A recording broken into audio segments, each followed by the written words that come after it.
नमस्कार. मी मिलिंद कस्तुरे. मी आता 3 महिन्यापूर्वी खूप आजारी झालो होतो. ट्रान्सफर मायलायटिस सारखा आजार मला झालेला होता, ज्याने स्पायनल कॉर्डला सूज येते. 1 महिना मी हॉस्पिटलमध्येच होतो.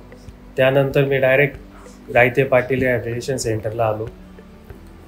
इथे आल्यावर माझी कंडिशन इतकी वाईट होती की मला साधा हालचाल पण करता येत नव्हती. इतकी कंडिशन वाईट होती.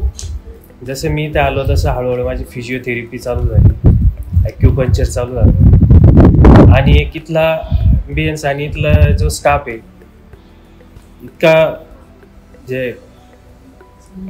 चांगला आहे की माझी रिकव्हरी इतकी फास्ट झाली. जो डॉक्टरांनी मला 2 वर्ष रिकव्हरी होणार नाही असं सांगितलं होतं, तीच रिकव्हरी माझी इथं 2 महिन्यात झाली आणि मी 2 महिन्यात चालायला पण लागलो.